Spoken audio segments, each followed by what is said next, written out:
From cave wall hands to the printing press, empires rose in a giant mess. Silk road spice and a compass spin. Humans kept inventing trouble again. A pharaoh blinked and a kingdom fell. Romans built roads and aqueducts well. Mongols rode through half the earth, changing maps for what it's worth. We mapped the stars, crossed every sea, argued on what gods could be. Trade, revolt, philosophy, history's one big conspiracy. It all started with a buffer. Wait! The Buffer History Podcast, where timelines crash and cultures talk back. From Delhi courts to Viking raids to Cold War spies and samurai blades. We got revolutions, treaties, kings, tiny events changing everything. One bad border, one coup, one chart, and suddenly the whole world falls apart. So gather round, don't lose the plot, cause history's way weirder than we were taught. The past ain't dead, it's broadcasting live on Buffer History tonight. Imagine you are the commanding officer of an army, wielding literally the greatest technological and economic might in the history of human civilization. I mean, you command armadas of jet bombers, nuclear-powered aircraft carriers, and a logistical chain that can, drop a perfectly supplied armored division basically anywhere on the globe. Right, an entirely unprecedented level of military power. Exactly. And then imagine dropping 643,000 tons of explosives onto a country roughly the size of Mexico, a country whose supply lines literally run on modified bicycles pushed by hand through the mud. You drop the bombs, you win almost every major conventional battle, you obliterate the enemy's infrastructure. And you so comprehensively fundamentally lose the war. Yes, you completely lose. Yeah. It's the ultimate historical paradox. It really is. We are so conditioned, to think of warfare as a math equation. Like, whoever has the most steel, the most capital, and the most advanced ballistics inevitably dictates the outcome. But this conflict shattered that entire paradigm. It proved that overwhelming kinetic power is entirely useless, like completely useless, if it is applied against an enemy possessing an inexhaustible, almost unfathomable political will. Welcome to the Buffer History Podcast. Today we are taking you right into the heart of a decades-long historical thriller. We are going to explore the sprawling, labyrinthine tragedy of the Vietnam War. Our mission is to take you from the collapse of French colonialism in the humid jungles of 1945 all the way to the desperate final helicopter flights out of a falling Saigon 30 years later. We want you to understand the actual mechanics of this war, not just the dates and the battles, but why the miscalculations happened, how the intelligence was manipulated, and what the brutal reality actually looked like for the people standing on the ground. And before we dive in, as we unpack these events, we need to look at this purely as an audit of history. Because, as you know, this conflict is heavily wrapped in ideological narratives, both left-wing and right-wing extremes. Oh, absolutely. It's incredibly polarized. Right. But to truly grasp the mechanics of what happened, we must step outside of that. In the following historical record, the following is said regarding the conflict's politics, and it captures those extremes, but we take no sides here. We are going to look impartially at the strategic mindsets, the ruthless decisions, and the harsh realities of all the participants, whether capitalist or communist. So no endorsing any political viewpoint, just the facts. Exactly. Our goal isn't to validate a political ideology, it's to understand the anatomy of a 30-year catastrophe. Okay, let's unpack this. Because to really understand this, we have to start at the power vacuum of 1945. So World War II was ending. And for decades prior to this, France had ruled the region they called Indochina with an absolute iron fist. I mean, they extracted rubber rice, labor, and they crushed any dissent. A classic, brutal, colonial extraction economy. Right. But then the Japanese swept through during the war, and they completely shattered that colonial illusion. They easily deposed the French puppet regime. So suddenly, to the Vietnamese people, the concept of the invincible Western colonial master is broken. It's a massive psychological shift. Huge. Yeah. And then the Japanese are eventually defeated, creating this massive, chaotic void. And here is the plot twist that absolutely blew my mind when I was reading through this. Who is parachuting into this jungle vacuum to fight the Japanese? It's the OSS. The Office of Strategic Services, yeah. Yeah. Which is, the direct precursor to the CIA. Right. You have these young, idealistic American intelligence officers, specifically a team led by Major Archimedes Patty. They drop into the Vietnamese wilderness, and they need allies on the ground to harass the Japanese forces. So who do they team up with? A guerrilla leader named Ho Chi Minh. It is genuinely one of the most profound ironies of the 20th century. I mean, the United States literally armed, funded, and trained the very revolutionary movement, the Viet Minh, that they would spend the next 3 decades trying to destroy. It's wild to think about. It really is. And it wasn't just a marriage of convenience either. There was genuine camaraderie there. You have these young American agents sitting around campfires in the jungle, mesmerized by Ho Chi Minh. Because Ho was incredibly charismatic, highly educated. He spoke multiple languages. He knew exactly how to appeal to American sensibilities. He literally quoted the 1776 U.S. Declaration of Independence to them. Yes, he did. He's out there in the jungle, suffering from malaria, being treated by American medics, and he is telling Major Patty that Vietnam just wants what the American colonies wanted from Britain, self-determination. And Patty bought it. He genuinely believed that Ho Chi Minh was a nationalist first and a communist second. And Patty later admitted he might have been naive, but you can kind of see the logic, right? If America just fought a world war to stop tyranny and empire building, why on earth would they help France rebuild its colonial empire in Asia? Exactly. It makes no sense on paper. So what changed? Well, the chessboard changed overnight. Idealism just evaporated the moment the Cold War began. So in August 1945, Japan surrenders. Ho Chi Minh moves instantly.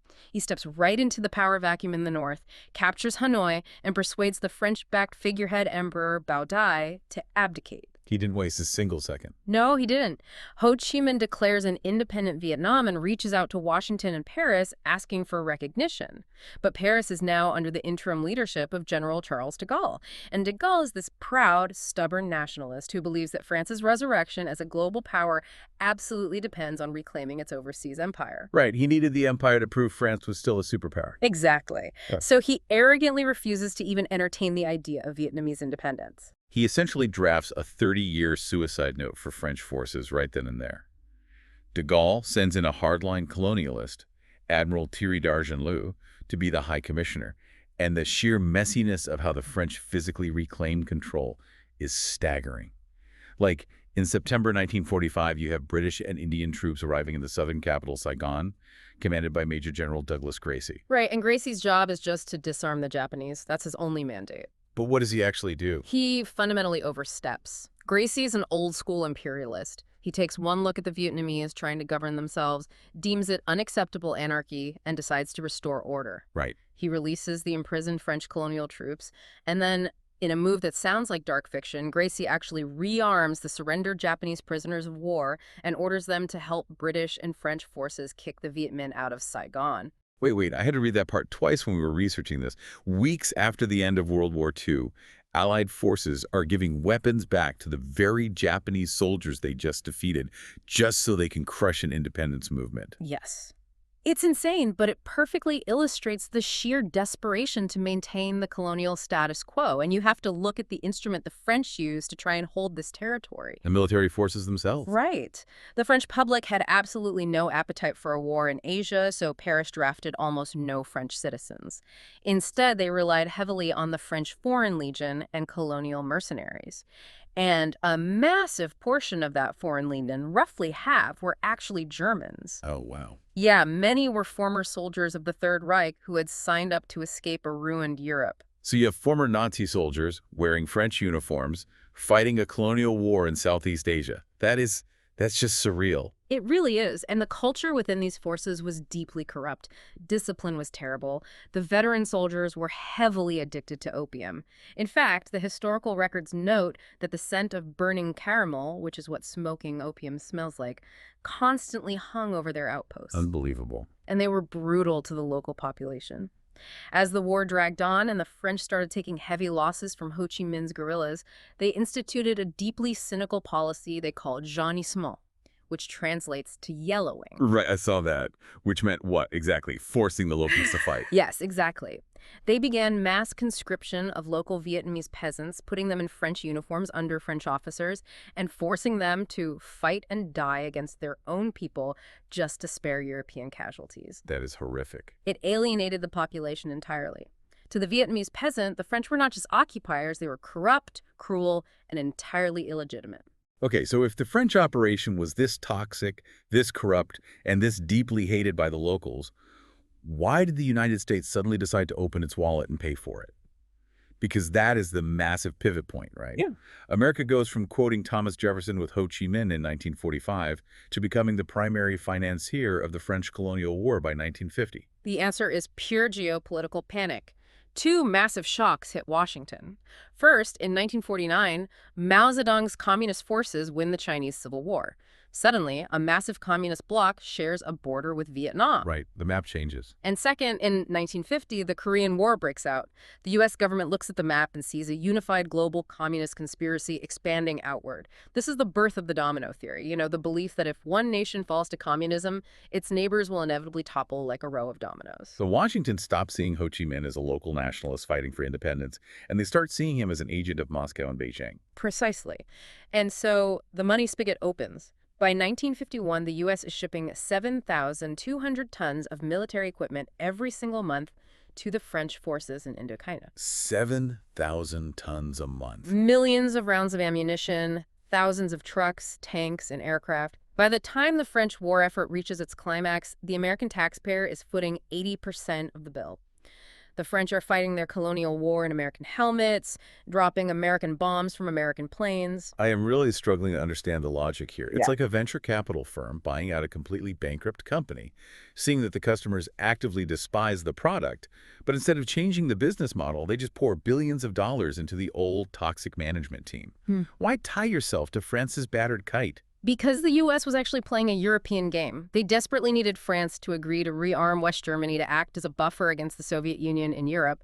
France essentially blackmailed Washington. They said, if you want our cooperation in Europe, you have to fund our colonial war in Asia. But all that American money couldn't buy French competence, which leads us directly to the disaster at Dien Bien Phu in 1954. Right. This is the battle that essentially ends the French Empire. Break down the mechanics of this because it's a monumental military miscalculation. Well, the French commander, General Henri Navarre, believed he had a massive technological advantage. But he couldn't get the Viet Minh to fight a conventional battle, right? They would strike and melt back into the jungle. So Navarre wanted a set-piece battle where his superior artillery and air power could annihilate them. He wanted to draw them out. Exactly. So he took his most elite paratroopers and dropped them into a remote, bowl-shaped valley called Dien Bien Phu, deep in the mountains near the Laotian border. He basically dared the Viet Minh to attack him. He essentially put his best troops at the bottom of a teacup and told the enemy, come get us.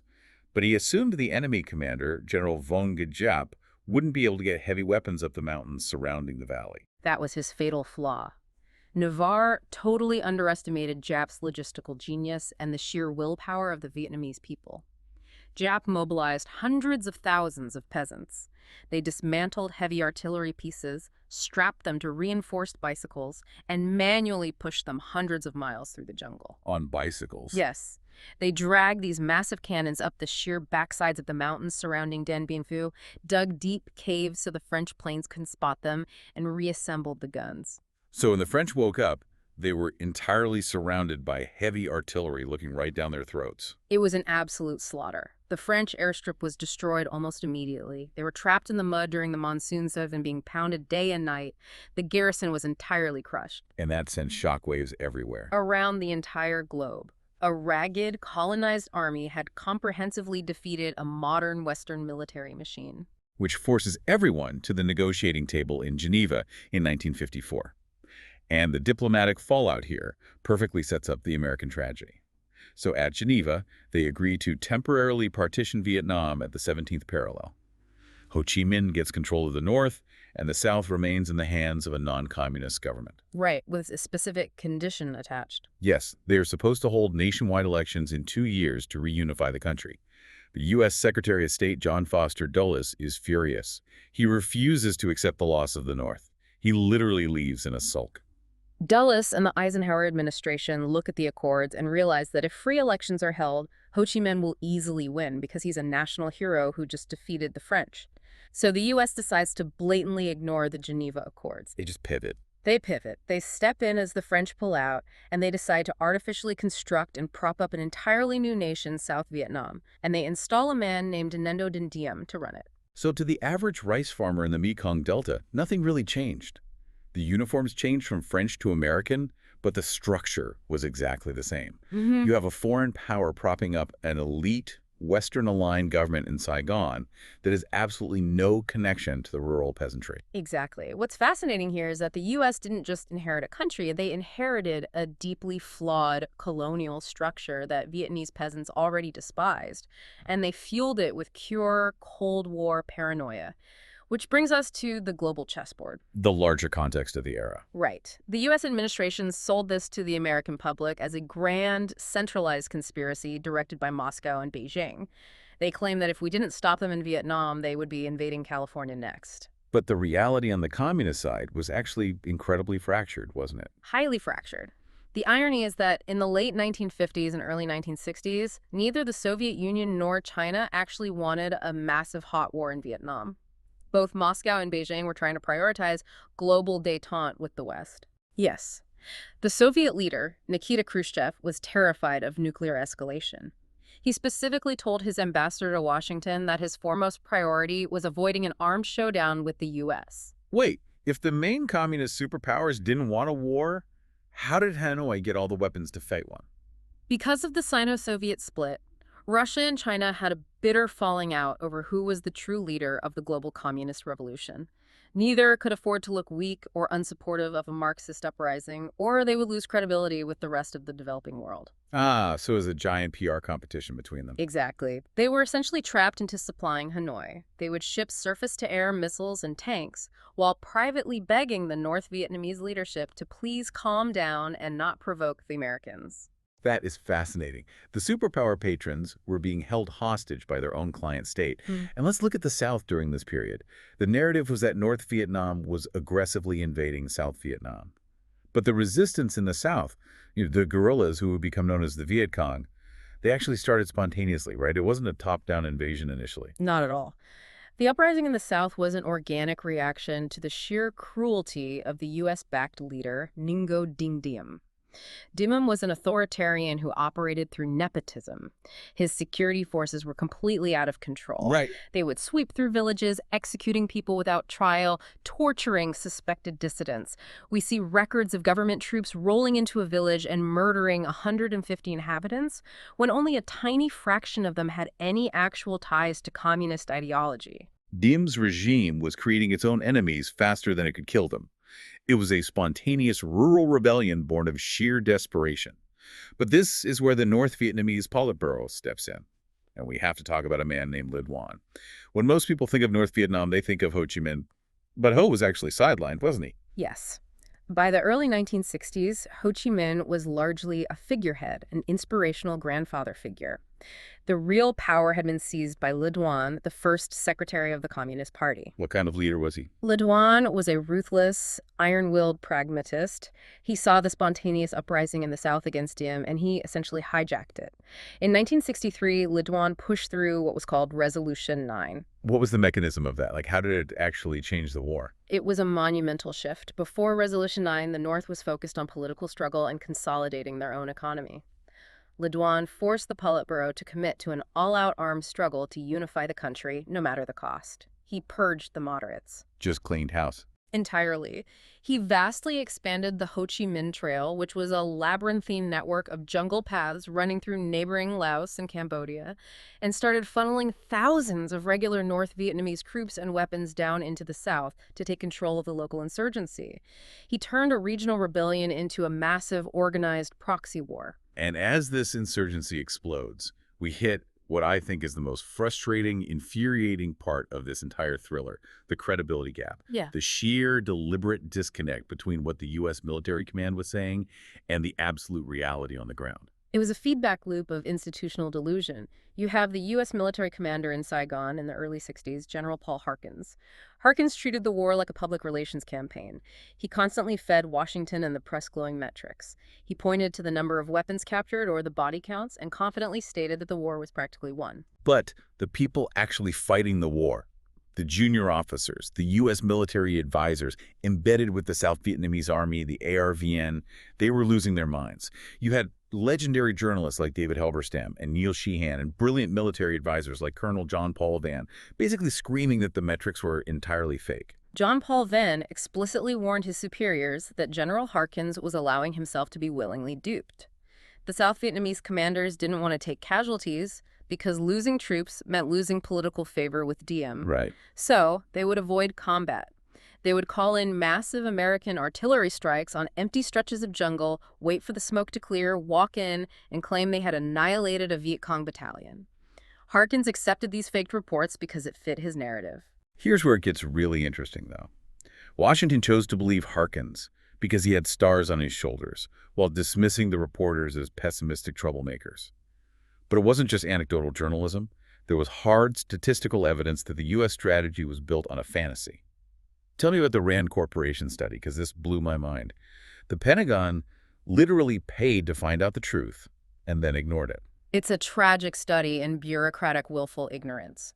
The Rand Corporation, which is a highly respected think tank, conducted a massive classified morale study. They sent researchers deep into the field, into the prisons and defector camps. They conducted thousands of hours of incredibly detailed psychological and political interviews with captured Viet Cong fighters. They wanted to know what actually motivates the enemy. And they found out that the enemy wasn't a bunch of brainwashed Soviet pawns. Exactly. The researchers compiled a devastating report. They concluded that the Viet Cong were deeply dedicated, highly motivated patriots. They viewed themselves as selfless revolutionaries fighting to liberate their country from a corrupt, foreign-backed proxy. Conversely, the Rand researchers found that the South Vietnamese government was viewed by its own people as a corrupt, illegitimate travesty. The researchers literally take this report to the highest echelons of the Pentagon. They sit down with Assistant Defense Secretary John McNaughton. They lay out the data proving that the enemy has an unbreakable psychological advantage. And what is McNaughton's response? He listens to them describe the self-sacrifice of the Viet Cong and dismissively says, they sound like monks. Yep. And he buries the report. He doesn't even pass it up to his boss, Defense Secretary Robert McNamara. He buried it because the policy had already been decided. The Pentagon bureaucracy had already concluded that military escalation was the only path forward. They didn't want data that contradicted the policy. It is a terrifying lesson in how massive institutions can curate their own reality. They weren't just lying to the American public, they were lying to themselves. And that institutional lie required a spark to finally bring the full weight of the American military into the open. Because up until 1964, the U.S. role was officially just advisors. They needed a pretext to start an actual overt war. And they got it in August 1964 with the Gulf of Tonkin incident. And this is where the espionage element really comes into play. The American public was told that North Vietnamese torpedo boats committed an unprovoked attack on an American destroyer, the USS Maddox, which was supposedly innocently sailing in international waters. But the reality was anything but innocent. The public didn't know about Oplan 34A. Right. Oplan 34A was a highly classified program run by the CIA and the military. The U.S. had been secretly dropping commandos into North Vietnam to blow up radar stations and bridges. They were running psychological warfare operations. So they were already attacking. Very much so. The USS Maddox was packed with electronic surveillance gear, and it was sailing right off the coast, intentionally pinging the North Vietnamese coastal defenses to map their radar frequencies to help the South Vietnamese commandos attack them. They were actively provoking the North Vietnamese. So when the North Vietnamese sent patrol boats out to chase the destroyer away, President Lyndon B. Johnson acted completely shocked and outraged. He used a confused nighttime radar skirmish where the U.S. Navy likely ended up shooting at false sonar targets in high waves as the ultimate excuse. Dulles went to Congress with this narrative of unprovoked aggression and pushed through the Gulf of Tonkin resolution. It passed almost unanimously. It essentially gave the president a blank check to wage war in Southeast Asia without formally declaring it. The leash was officially off. And the immediate result of that blank check is Operation Rolling Thunder. This was the belief that Airpower was a magic wand. If you just bomb them enough, they will submit. The head of the U.S. Air Force, Curtis LeMay, famously and horrifyingly threatened to bomb North Vietnam back into the Stone Age. But walk me through the mechanics of this bombing campaign, because it fundamentally failed. The sheer scale of Rolling Thunder is difficult to comprehend. The U.S. dropped more bomb tonnage on Vietnam than all the belligerents combined in all theaters of World War II. By 1968, they had dropped 643,000 tons of explosives on North Vietnam alone. They flew hundreds of sorties a day. This is staggering. But it was a catastrophic failure for two reasons. First, the targeting was heavily restricted by Washington out of fear of hitting Soviet ships or Chinese borders, which meant the military was constantly frustrated. Second, and more importantly, the technology of the era was incredibly imprecise. Right. They weren't using the laser-guided smart bombs we see today. Not at all. Internal Air Force estimates showed that roughly half of all the ordnance dropped by the F-105 fighter bombers completely missed their intended targets. You would have a squadron aiming for a railway hub, and because of anti-aircraft fire and poor weather, they would end up obliterating a civilian textile mill miles away. But even when they hit the target, it didn't matter. As one American advisor operating in the jungle astutely pointed out, LeMay's threat was hollow. You cannot bomb a country back into the Stone Age if they already rely on bamboo and bicycles to survive. It's like trying to surgically remove a microscopic tumor using a wrecking ball. That's a perfect analogy. The U.S. would send a multi-million-dollar jet to blow up a steel bridge. The North Vietnamese would simply wait for the sun to go down, tie a bunch of bamboo and timber together to make a pontoon bridge, and keep moving their supplies across the river in the dark. The North Vietnamese decentralized their entire society. They moved their factories into caves, they dispersed their population. You had a superpower trying to paralyze an industrial infrastructure that simply didn't exist in the way Washington understood it. Which highlights the absolute absurdity of the American footprint on the ground in the South. This was asymmetric warfare at its most extreme. The United States built a gargantuan World War II-style military machine in the middle of a triple canopy jungle. To understand the asymmetry, look at the logistics. The U.S. deployed units like the 11th Armored Cavalry Regiment. This single unit had 4,600 men, a fleet of 50 helicopters, and 400 heavily tracked vehicles, tanks, armored personnel carriers, mobile artillery. Right. They required a massive continuous pipeline of fuel, spare parts, and cold beer just to function. They were a magnificently organized instrument designed to fight Soviet tank armies on the flat plains of Europe. But they were entirely unsuited for chasing a phantom enemy through swamps and rice paddies. And compare that massive, heavy footprint to how the enemy operated. How did the Viet Cong and the North Vietnamese army sustain their forces in the South? Through sheer, agonizing human labor and extreme frugality. Intelligence estimates showed that the communist forces required only about 380 tons of supplies a day from the north to sustain their entire war effort in the South. 380 tons. That is the equivalent of what, like 7 or 8 standard military supply trucks? Exactly. It's nothing. The vast majority of their food and basic supplies, up to 90%, was sourced locally, either voluntarily given by sympathetic villagers or extorted from them. The weapons and ammunition that did come from the north moved down the Ho Chi Minh Trail. Right. And this wasn't a paved highway. It was a sprawling, shifting web of paths hidden beneath the jungle canopy. They moved mortars and rockets on reinforced bicycles.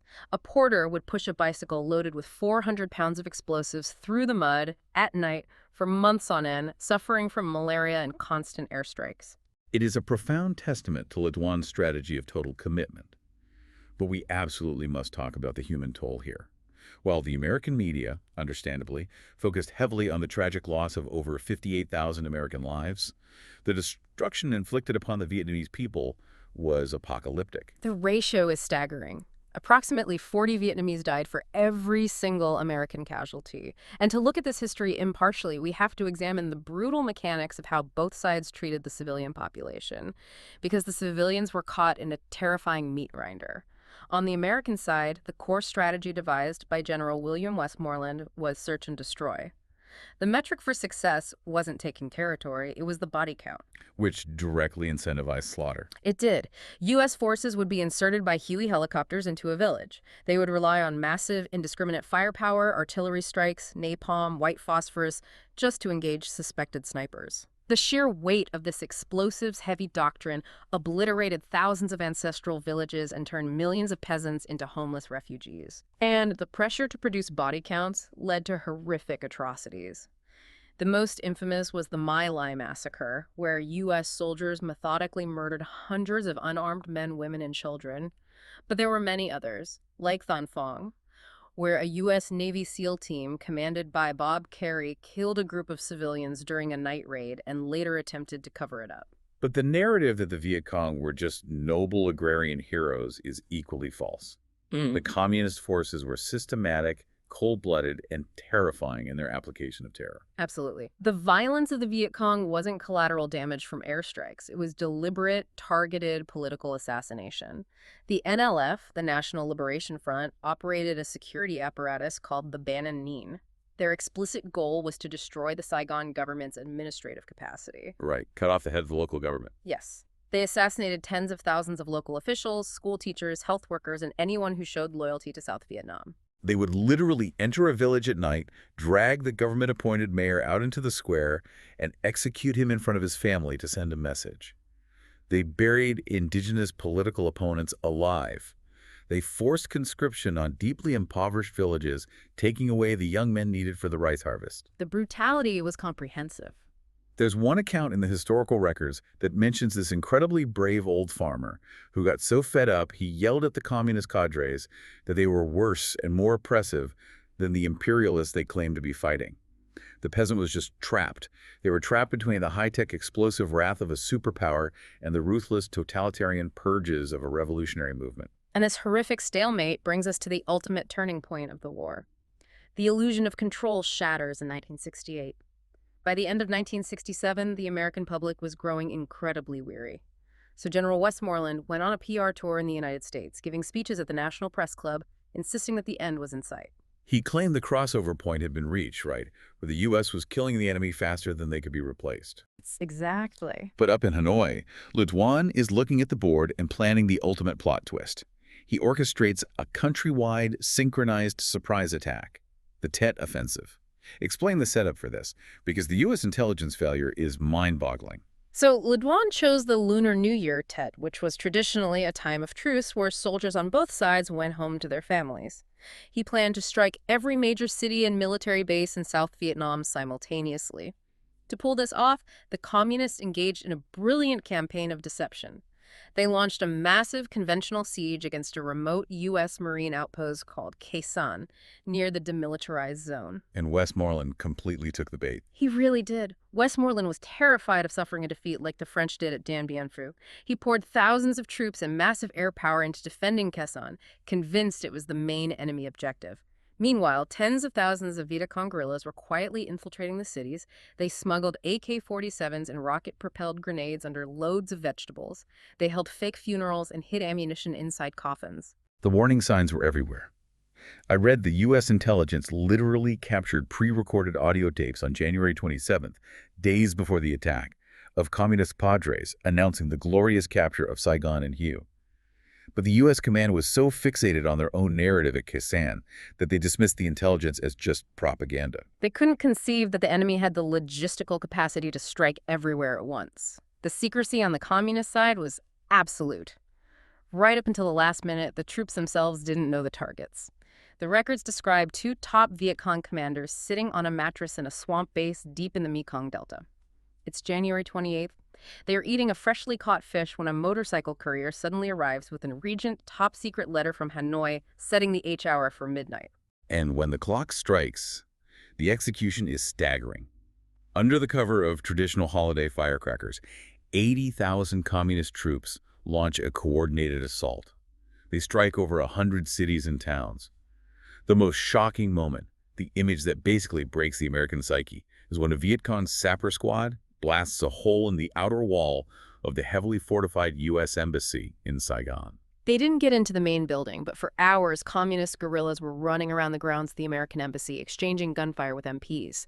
It was broadcast directly into American living rooms. They also captured the old imperial capital city of Hue and held it for weeks. But here is where we have to separate the military reality from the psychological impact. Because tactically, militarily speaking, Le Duan's master plan was a catastrophic failure, wasn't it? It was a complete bloodbath for the communists. Le Duan had promised his Politburo that the sheer shock of the attacks would trigger a general uprising, that the South Vietnamese civilians would finally rise up and overthrow the government. That did not happen at all. Not even a little. The South Vietnamese army, the ARVN, actually fought back fiercely. Once the U.S. and ARVN forces recovered from the initial shock, they unleashed overwhelming firepower. The Viet Cong forces were caught out in the open in urban environments, far away from their jungle sanctuaries. They were decimated. Completely. The communist forces lost an estimated 20,000 to 40,000 men in a matter of weeks. Some local guerrilla units lost 70% of their strength. The Viet Cong was essentially destroyed as an independent, indigenous fighting force in the South. Wow. From 1968 onward, the war was carried on almost entirely by regular North Vietnamese army troops sent down the trail. And we also have to mention the atrocities at Hue. While holding the city, communist political commissars went door to door with clipboards, hunting down anyone associated with the government. They executed thousands of civilians, teachers, civil servants, Catholic priests, and dumped their bodies in mass graves before the U.S. Marines finally retook the city in brutal house-to-house fighting. So if we look purely at the raw military metrics, the United States won the Tet Offensive. They destroyed the enemy's offensive capability. But, and this is the massive, but that defines the war. But if we connect this to the bigger picture, Hanoi won the strategic war in a single stroke. The Tet Offensive entirely broke the American political will to continue fighting. Yeah. The American public looked at the television screens. They saw the U.S. embassy under attack. They saw the infamous photograph of a South Vietnamese police chief summarily executing a Viet Cong prisoner in the street, and they realized that everything the government had been telling them was a lie. If the enemy was supposedly on the verge of defeat, how could they orchestrate a nationwide assault? The psychological shock fractured the U.S. political establishment. It broke President Lyndon Johnson. A few months later, LBJ goes on national television and stuns the world by announcing he is halting the bombing and will not seek re-election. The commander-in-chief effectively quits. Which ushers in the final, incredibly cynical era of the war. Enter Richard Nixon and his national security advisor, Henry Kissinger. The geopolitical machinations here are chilling. When you look at the declassified White House tapes, the sheer calculation is breathtaking. Nixon and Kissinger look at the board. They know the war is militarily unwinnable. The American public is demanding an exit. But Nixon cannot be the first American president to lose a war. So what is their strategy? It was a concept Kissinger referred to as the decent interval. It was a masterpiece of cold, ruthless, realpolitik.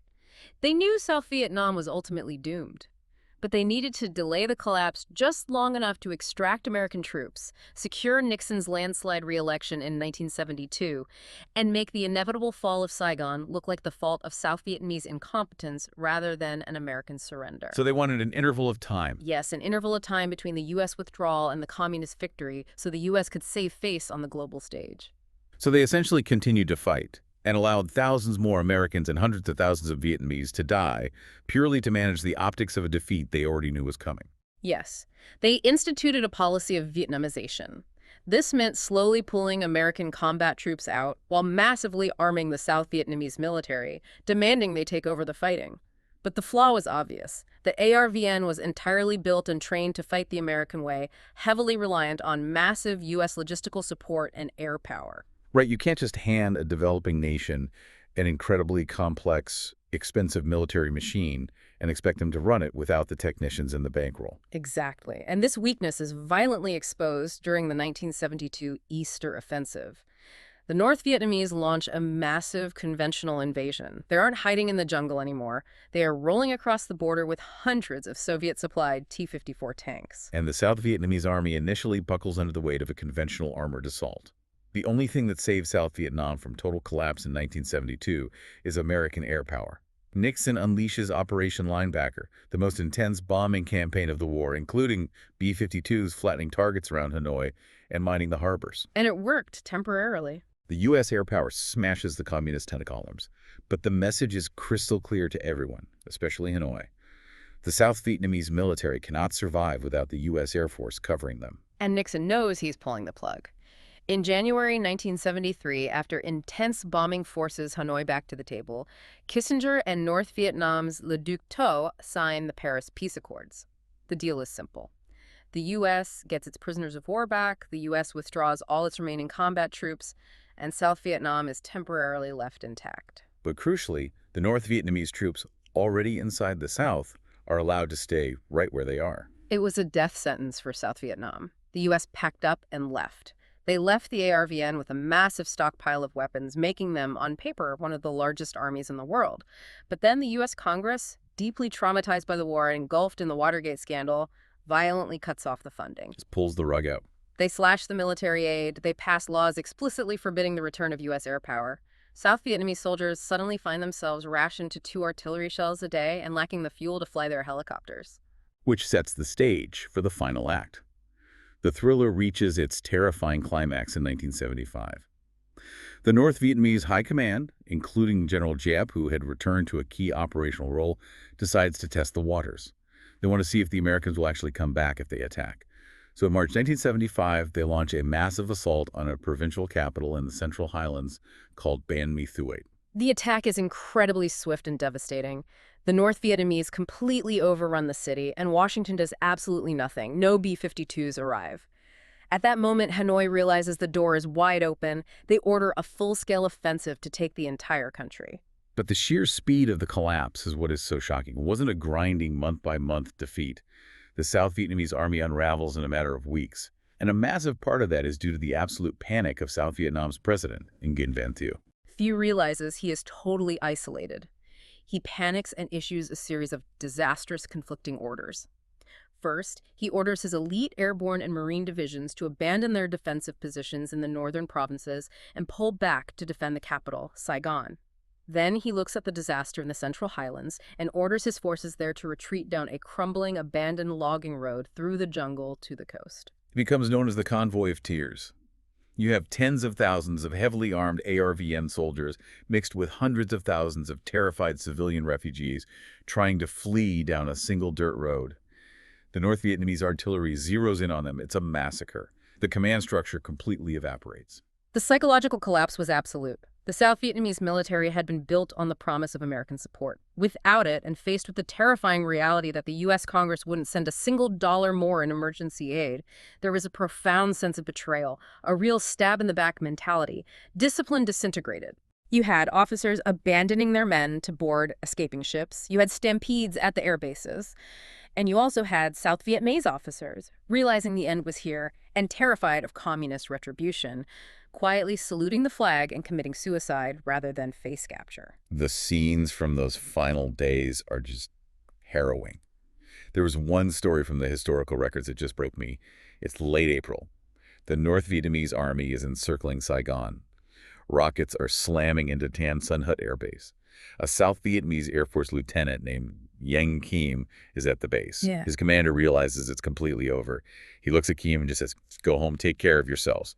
The war is lost." The absolute dissolution of duty. Exactly. So Kim gets on a moped and drives out of the burning base.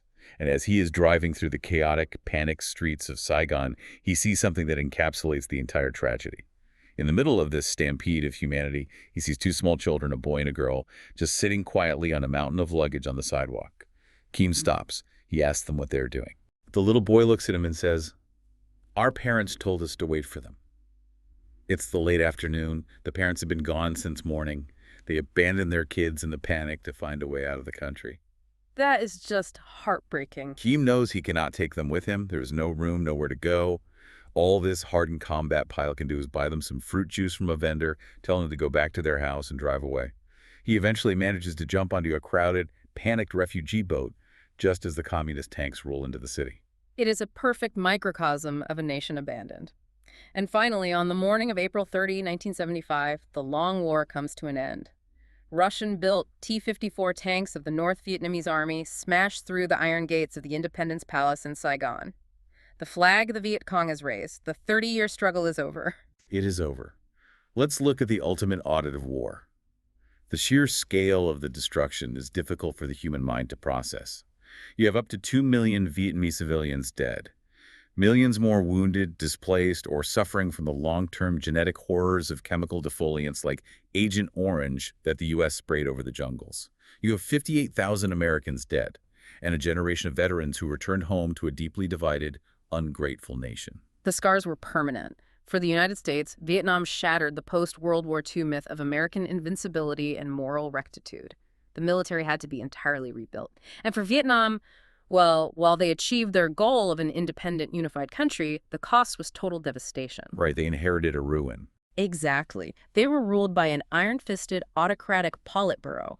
Hundreds of thousands of Southerners who fought for the ARBN or worked for the government were rounded up and sent to brutal re-education camps for years. The country was economically isolated and became one of the poorest nations on earth for decades, even fighting a brief border war with China in 1979, before finally adopting capitalist economic reforms in the late 1980s.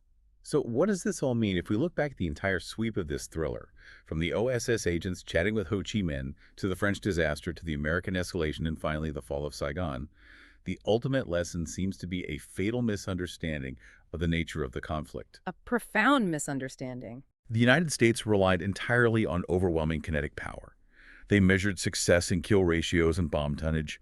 They tried to artificially prop up a Saigon government that had absolutely no organic connection to the people it governed. Meanwhile, they were fighting an enemy that possessed an inexhaustible political will. Hanoi was willing to sacrifice millions of its own citizens to unify the country at any cost. You cannot bomb a political ideology out of existence if you don't offer a more compelling, legitimate political reality on the ground. And that raises an incredibly important question, a final provocative thought I want to leave you to mull over. If the combined technological, economic, and military might of the world's greatest superpower couldn't defeat an insurgency fueled by absolute, unyielding political will, what does that tell us about the true nature of power in modern warfare? Can a war ever truly be won if you cannot win the minds of the people living on the battlefield? It brings us right back to that iconic, tragic image at the end of April 1975. That silhouetted stairway leading up to the final American helicopter on a rooftop in Saigon. The ultimate symbol of a machine that had all the power in the world, but nowhere left to stand. See you next time with more such stories.